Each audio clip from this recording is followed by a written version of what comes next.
This is update for February 20th, 2025, day 1093 of the war, end of the date update. I'm going to discuss today strategic updates, which I think the most important ones, and then I'm going to do a quick walk through the front line at the end, where there are relatively few changes.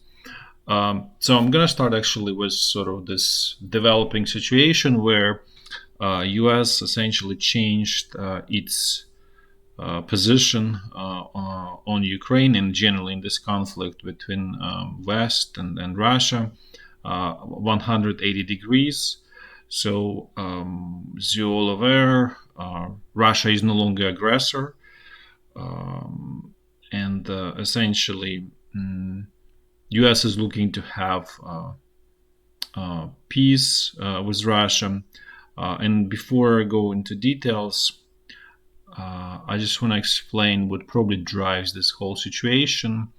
And this is US budget that I actually discussed on February 13th. And this budget explains quite a bit what's going on in the US. So so as you can see, this is for 4 months. So it starts. So it's cumulative says, but what is in fiscal year 2025? So this really means fiscal year starts on October 1st, or has started on October 1st, 2024, and this is through January January 31st. So this is 4 months out of 12 months. So as you can see, deficit is pretty big, 840 billion. US dollars, and it's growing. It's essentially out of control, and there is 36 trillion of any change. It's actually stable right now because US cannot reach the borrowing limit. So right now it's actually not borrowing since probably end of December. But the sort of bigger picture in all of this is that in order to eliminate this deficit or significantly reduce it, there is not that much of the levers that are available. And the new actually I'm gonna go through a little bit. So the first one is Social Security, and as you can see, Social Insurance and Retirement, it's 554. And in terms of revenue and expense, it's 502. Plus, we all seen all of this fraud, what's going on in the Social Security, which really pension system in the U.S. So there is with people having ages of 200 years, 150 years, and so on. So that probably will save let's say 10-15% of the expenses. So in some ways, the Social Security in the US, if this problem fixed, is essentially sustainable and stable, at least for now, for let's say next 15 years probably. And this is consistent with US President promise not to touch Social Security. So in some ways, that is saved. The other important item is this Medicare and then health. So they are really split, but essentially it's all expenses or subsidies to the healthcare system. And as you can see, it's roughly 700 billion. And US president promised that he's not going to touch that. And so we already have, and let's say individual taxes, income taxes, 823. So we already have 700 that's going, that's going to be consumed out of this 823. Then you have 322 million of net interest, and you can't really change that. U.S. president is trying to sort of force U.S. central bank to reduce interest rates in the hope that this will reduce net interest, which is completely, let's put it this way, unrealistic target. Nevertheless, I'm sure there will be, they will try more, and there will be significant pressure. There's already some kind of brewing conflict between the U.S. central bank and new administration. And actually, for that reason, they decided to focus issuance on a short-term debt, not on the long term, because U.S. central bank cannot control long term. I mean, technically, yes, they can, but that's sort of last resort that they would do. So they cannot control, let's say, 10-year horizon, 7-year and 5-year, and even 3 and 2. But they do control this 3-6 months up to a year. They have significant influence. So I think the idea is probably to force U.S. central bank to reduce that interest on this short-term debt and basically issue this short-term debt, and in that way sort of reduce the net interest. Again, this is not going to move needle significantly, but probably can be saved another 20-30%. But as you can see, even with all of this, this is already consuming individual income taxes and then corporate taxes, and essentially the rest is very small and not meaningful. And that's why you can see effort by the new administration to increase these duties. They are pretty small. At the same time, it's this is probably dead end, let's put it this way. I would not bet on that. So essentially, you have all of these other expenses that somehow need to be drastically cut. And let's say transportation, you probably cannot do much. Veterans, you probably cannot do much, because it's sort of also similar to this social security and health expenses, but it's a water base, and essentially US president does not want to affect voters, right? So in any negative way, because there is a concern that that's going to reflect during the next election cycle. So the idea is essentially do something that does not affect directly voter in cutting their benefits. And so what you have left is really actually surprisingly national defense. So this new administration announced that they're going to reduce significantly national defense. They mentioned 8% for next 4 years, which means that it's going to be reduced roughly by 30%. There are also numbers it's going to be reduced up to 50%, so hard sort of to say, but there's very clearly an idea that national defense expense is going to be cut tremendously. It's still not going to solve the problem, and actually the whole idea I want to explain is that there is this hope that there is a way to reduce this deficit to a very small amount by essentially trying to address this national defense and reducing somewhat interest rate and then increasing duties and essentially somehow balance it. And it's just not going to work. Basically, without painful decisions that affects society as a whole, there is no way to address this deficit. But within this logic, U.S. president decided, okay, we're going to reduce this national defense up to 50%. As I stated, it's probably between 30 to 50%. And so what this really means, you need to withdraw troops from around the world, because that's where the most expensive part of it is supporting these troops around the world. And the idea is probably that's why there are rumors that US may pull troops from Europe. And that's why at the same time there's a push to increase military expenses for NATO members to up to 5%, because if US troops are going to be pulled out, you need someone to replace it, or vacuum will be filled, let's say, by Russia, China, and so on. So there's a hope that Europe can sort of pick up where US is going to be leaving, and I'm sure US will and basically US is clearly stating that they are solely focused on Asia Pacific, or basically China, essentially.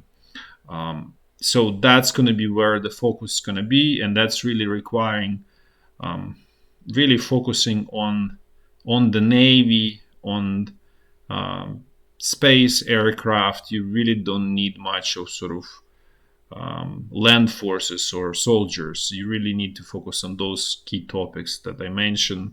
And so Europe kind of gives excellent opportunity. If you pull troops out of Europe and other locations around the world, you can significantly cut the costs, and that probably is the idea behind this cuts in national defense.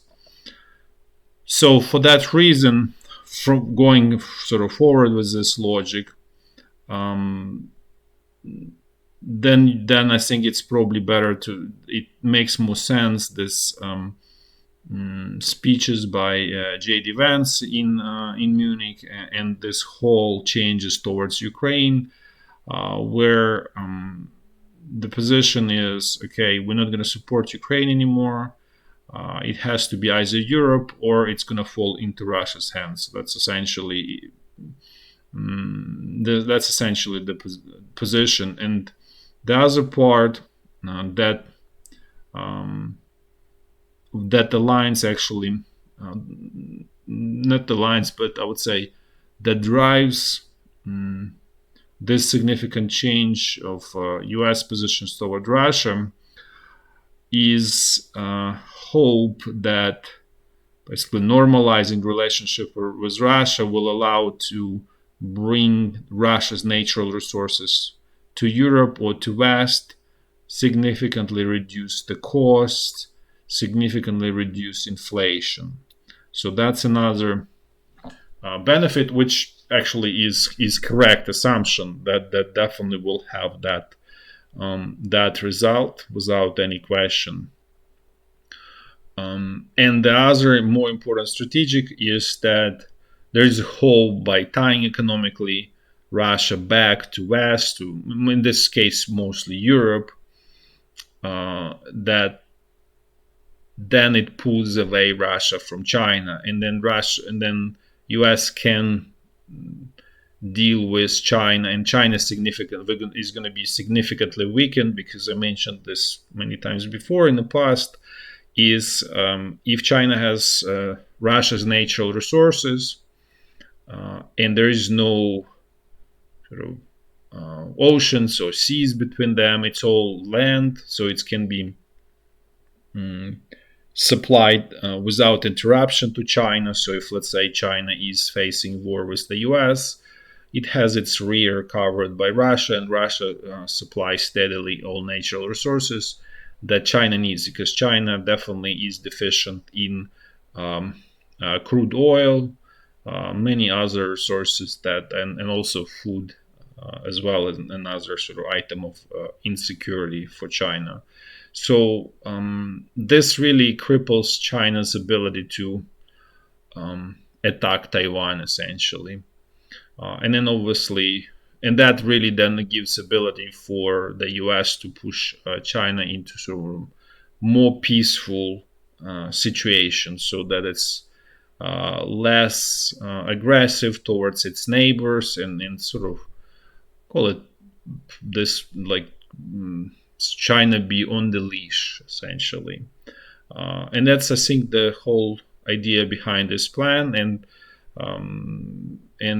as I stated, in case of Ukraine, this is really about, okay, we cannot.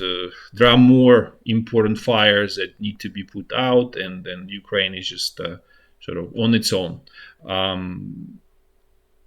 In terms of, and then a little bit more towards this. That's why there's this idea to change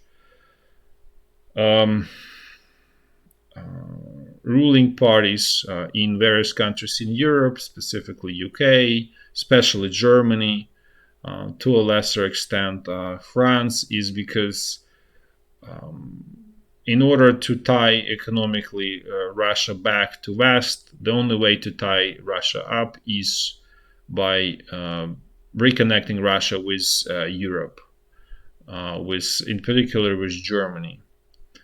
And so that's why there's such a push to promote AFD in Germany. In terms of Ukraine, what options Ukraine has? Can Ukraine survive without U.S. military equipment? The answer, yes, it can. It's going to be much harder. As long as support from Europe remains, Ukraine can buy military equipment from European suppliers. There are equivalents, or let's say Bradley can be easily replaced with CV90 from Sweden. Most of the things can be replaced, and it's going to be a little bit more difficult and so on. But Ukraine can continue fight. The most sort of vulnerable and painful part, it would be Starlink, because that provides communication. That's really significant advantage. Let's put it this way. That would be the only painful part, and I'm not sure if there is any realistic or efficient solution towards that. So that's why I'm saying that things going to get worse, but Ukraine can still continue resisting. And that's probably explained this so much anger against Ukrainian president, because he decided to be stubborn and doesn't want to sort of go along with this sort of like new party line. And that kind of forces also Europe to basically go along with Ukraine and continue supporting Ukraine, and that really crashes this whole plan that I tried to explain, and that's why there is so much anger. Very straightforward. That's, I think, the situation around Ukraine in a nutshell. In terms of internal Ukrainian situation, there's no question, and I mentioned this many times before, that Ukrainian president and people around him are allegedly, I cannot because I don't have evidence, but I can say allegedly what many people say is extremely corrupt, wasteful, what was the new term, fraud, abuse, waste, fraud, and abuse. That's fully applies there, and in some ways Ukrainian president and his group of people are literally brought the situation to this catastrophic moment for Ukraine. That's result of their actions or extremely unintelligent actions over past, since essentially Ukrainian president came into power in 2019. So it's unfortunate that Ukraine is going to be reaping what he saw, and to be fair, Ukrainian population elected him. So that's sort of tragedy, I would say, of Ukraine.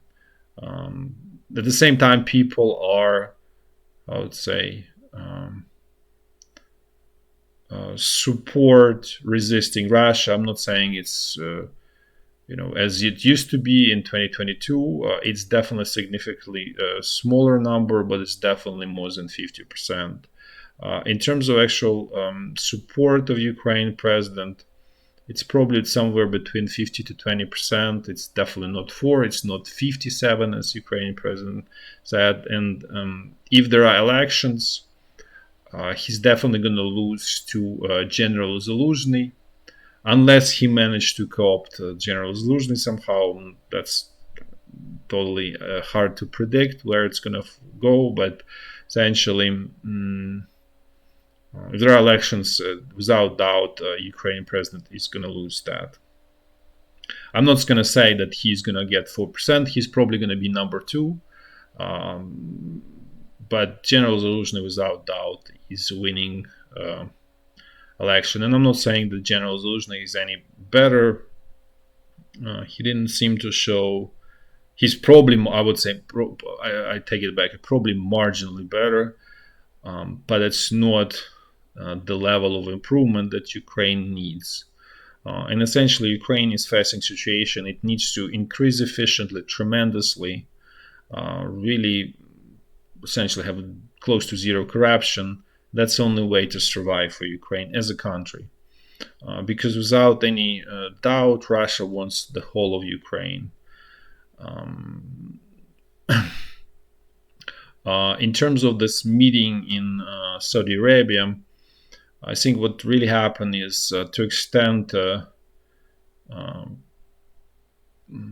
based on the rumors again, the US mission was to some extent shocked, because what Russia really wants is obviously occupy all of these 5 regions that they claim are theirs, and essentially the rest of the country is going to be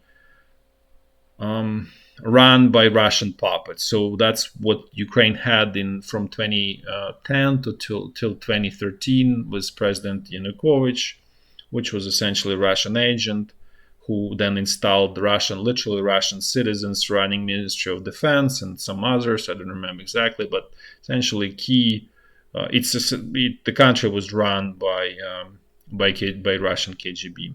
So something similar to what's going on in Georgia, not in the U.S. Georgia, but in the Caucasus, the former Soviet region. That's essentially what is expected, and Ukrainian army is going to be effectively non-existent, with Russia's inspections and no Western troops anywhere on the remaining Ukrainian territory. Essentially, all of it's basically soft occupation and soft integration of Ukraine into Russia. That's really what this Russia's position on this, and they have strong leverage because this budget situation and the problem with China. So in some ways, U.S. is between between a rock and a hard place, and that's really, in some ways, what drives this whole situation. Now I'm gonna do a quick walk through the front line in a clockwise fashion, the way I always do. Oops, I apologize. So I'm gonna start with Kursk region of Russia, where Ukrainian forces are losing control over the territories that they captured. So, for example, Ukrainian troops lost control over Sverdlikovo. So essentially, it's a small piece of land at this point, something like this, around Sudzha. So pretty much nothing left, and it's moving towards sort of final loss of this bridgehead. I'm not saying it's going to happen in a day or a week. It's probably going to happen in a couple of months, but that's where it's all heading towards. Then next section is north and northeast of Kharkiv. Situation here is on the pause, not much going on. The next section is north Lugansk. Things here also somewhat on the pause. No major Russian breakthrough here. Ukraine forces definitely losing little by little ground here, but nothing major, which is already a big achievement given the whole difficult situation. Then next one is North Donbass. The northern part is quiet, not much going on here. The southern is somewhat quiet. Russian troops did not manage to fully capture Chasiv Yar, so Ukrainian troops still on the western outskirts of this town. So essentially, the situation is somewhat stable here. Then let's move to the central Donbass front line, which was the most critical part of the front line. So the situation around Pokrovsk actually somewhat stabilized. With this new general Drapata, he managed to actually stabilize the situation here. There were actually Ukrainian counterattacks that push Russian troops around the Sudachne and Kotlino. I'll show on this sort of more detailed map. But there is a sort of I wouldn't say loss. I guess it is loss. Is this whole peninsular that was going from Ulakly to Dachny. This was lost, including Ulakly, Dachny, everything essentially lost. And Andriivka is essentially lost, and there's only there's essentially fighting for this village Constantinople here. At the same time, also Russian troops trying to basically moving forward in this area of around Velyka Novosilka as well. So this is situation around Pokrovsk. Actually, the other part where Ukrainian forces losing ground is this area here. So the Velyka was lost, and Zelenivka here. So this whole area is essentially lost at this point, where there are sort of illusionary successes of Ukrainian forces, where they managed to actually push Russian troops, and the fighting is going on in Kotlino. So this whole area was basically liberated by Ukrainian troops.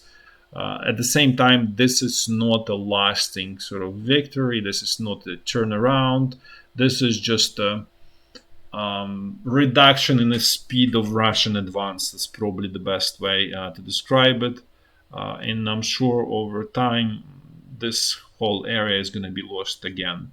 But nevertheless, Ukrainian forces managed to push in this area Russian troops, and the whole front line somewhat gets more stable. This is moving south. So this is Ulakly was lost, Andriivka lost, and essentially fighting is going on for Constantinople, which probably is going to be lost in a short order. The other area where Russian troops continuing Advance is they captured the village Novoocheretuvate. I would say, even for me, this is an unusual name. And also advanced in Novosilka. So as you can see, they continue moving in the sort of northwestern direction from Velyka Novosilka. And I would say situation here is a lot less stable than around Pokrovsk. Now let's move to Zaporizhya front line. The rest of it, starting from this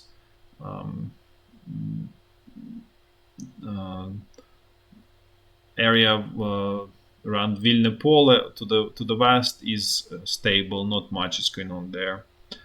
The next, the final section of the front line along Dnipro River, there's not much going on. The only sort of update is that Russian troops are actually trying to capture islands on the so this is Dnipro River here, and there's, so call it, in the middle of the river there are islands, so they're trying to capture those without major success there. That's all for today. Thanks for watching. Till next time.